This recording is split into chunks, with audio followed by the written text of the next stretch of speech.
Padova, dove sono almeno 10 anni ormai che alcune strade della città sono vissute dai cittadini come pericolose, degradate, non più frequentabili.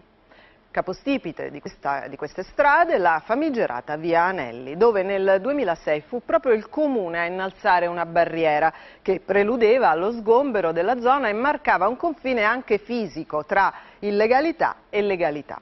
Il muro oggi non c'è più, ma adesso basta spostarsi in via Cairoli per ritrovare le stesse scene di ordinario degrado. Talmente ordinario che basta piazzare una telecamera su un balcone per documentarle. Emily De Cesare.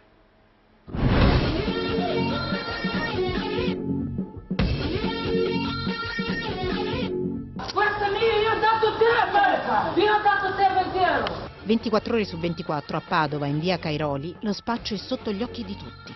Un cittadino esasperato protesta a modo suo, riprendendo con una telecamera quello che accade sotto casa. Io magari mi piazzo lì quando proprio ho le scatole piene e riprendo velocemente quelle immagini. Sono riprese normalmente tutte in un'ora. Cioè basta accendere la telecamera e lo vedi sotto gli occhi di tutti. Sì, sotto gli occhi miei, sotto gli occhi dei passanti, ma anche sotto gli occhi della vigile telecamera di sorveglianza che vede tutto ma non può niente. Immagini che sono state pubblicate anche su internet per dar visibilità a un problema che affligge molti cittadini. La situazione qui è veramente invivibile. C'è spaccio alla luce del sole, una cloaca a cielo aperto. Come si vive qua? Malissimo. Basta uscire fuori e vedere. Uno ha bevuto, ha fatto pipì questa strada qua. E cosa fai? Non c'è polizia, non c'è carabinieri, cosa fai? E che hai fatto? Che hai fatto? Chi hai menato? Quando hai bisogno. Molto pericolosa questa zona qua. Ogni sera qua sono casini. Ma normale, qua è spettacolo, dalle 7 alle 8 qua c'è spettacolo sempre. E lo spettacolo continua. Camminando per il quartiere in pieno giorno incontriamo alla luce del sole spacciatori e tossicodipendenti.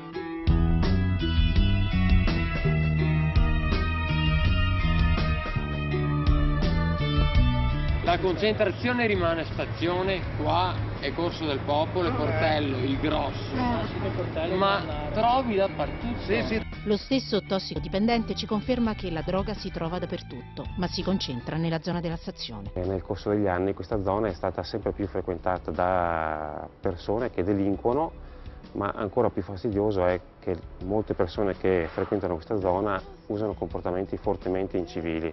E quindi ci sono persone a tutte le ore del giorno che oltre a spacciare si ubriacano, urinano dappertutto, defecano, vomitano. Proviamo anche noi a fare delle riprese dalla finestra di casa di Marco. Sono ripreso da qua.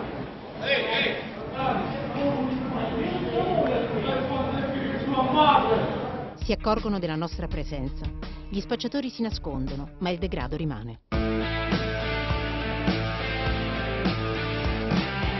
Per lo spaccio basta andare per strada con una telecamera nascosta e nel giro di pochi minuti, sotto i nostri occhi, 2 ragazzi comprano della droga e subito dopo, senza problemi, viene offerta anche a noi. Buono,